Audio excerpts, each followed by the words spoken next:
जय हिंद दोस्तों। स्वागत है आपका अपने इस यूट्यूब चैनल राजधानी फैमिली में। मैं बिहारी सर लेकर आया हूँ क्लास 12th का फर्स्ट चैप्टर जिसका नाम है बातचीत, जिनके लेखक हैं बालकृष्ण भट्ट।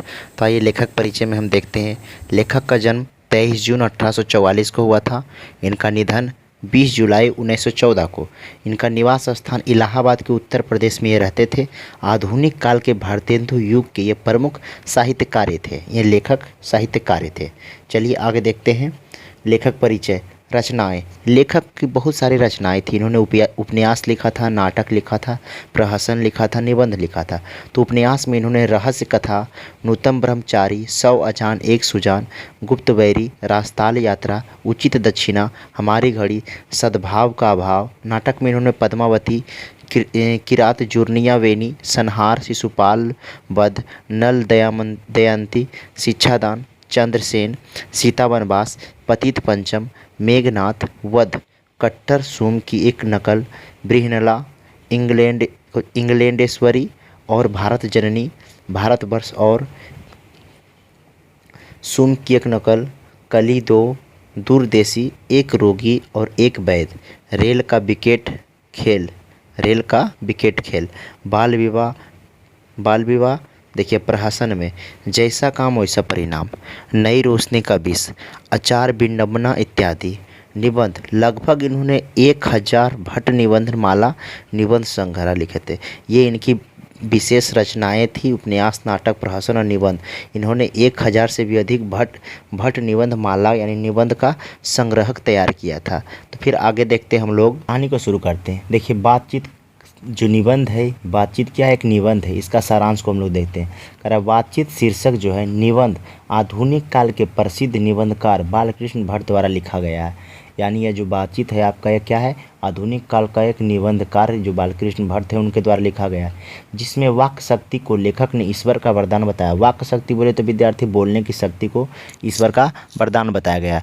बालकृष्ण जी कहते हैं कि वाक शक्ति अगर मनुष्य ना होती, करा वाक शक्ति अगर मनुष्य में वाक शक्ति यानी बोलने की शक्ति ना होती तो ना जाने इस गूंगी सृष्टि का क्या हाल होता। यानी इस जो सृष्टि यानी यह जो देश दुनिया है इसका क्या हाल होता। वे कहते हैं कि बातचीत में वक्ता को स्पीच की तरह नाज नखरा जाहिर करने का मौका नहीं दिया जाता। कह रहा है कि बातचीत की वक्ता को यानी जो हम लोग बातचीत करते हैं उसमें वक्ता को स्पीच की तरह यानी जो हम लोग स्पीच कहीं स्टेज पे स्पीच देते हैं उस तरह नाज नखरा जाहिर करने का मौका नहीं दिया जाता है। चलिए तो इसके बाद आगे हम देखते हैं। वे कहते हैं कि जैसे आदमी को ज़िंदगी मज़ेदार बनाने के लिए खाना पीना, चलना फिरना इत्यादि की ज़रूरत होती है, वैसे ही बातचीत भी अति आवश्यक है। यानी बोलना चालना भी बहुत ज़रूरी है। इससे चित्त हल्का और स्वस्थ हो जाता है। यानी इससे जो मन होता है हल्का और स्वच्छ हो जाता है और मवाद जो हृदय में जमा रहता है वो भाप बनकर उड़ जाता है। मवाद बोलते हैं यानी कि जो ईर्ष्या यानी एक दूसरे के प्रति जलन हो, गुस्सा हो, वो हृदय में जमा रहता है, वो भाप बनकर क्या होता है, बातचीत करने से उड़ जाता है। वेन जॉनसन कहते हैं कि बोलने से ही मनुष्य के रूप का साक्षात्कार होता है। वेन जॉनसन के बारे में देखिए क्वेश्चन में पूछा जाता है कि वेन जॉनसन क्या कहते थे। तो वेन जॉनसन जो थे उनके बोलने से ही उनका कहना है कि बोलने से ही मनुष्य का रूप का साक्षात्कार होता है, कि इंसान कितना पढ़ा लिखा है, उसका कैसा चाल चलन व्यवहार क्या है, बोलने से ही इंसान का चाल चलन के बारे में पता चलता है। लेखक ने बातचीत के प्रकार को भी बताया है कि आखिर में लेखक ने बताया कि बातचीत के प्रकार कैसे होते हैं।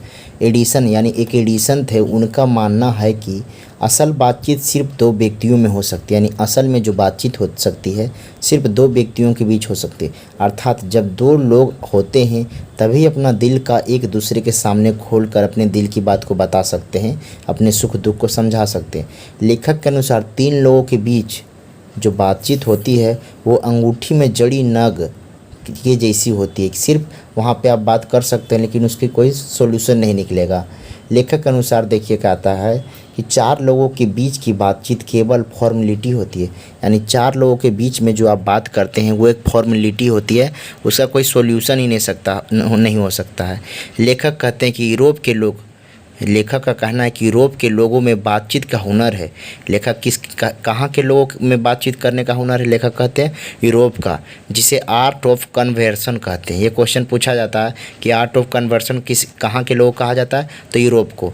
इसके प्रसंग को सुनने कान को अत्यंत सुख मिलता है। इनकी बातों को सुनने के बाद कान को अत्यंत सुख मिलता है। इसे सुहद गोष्ठी कहते हैं।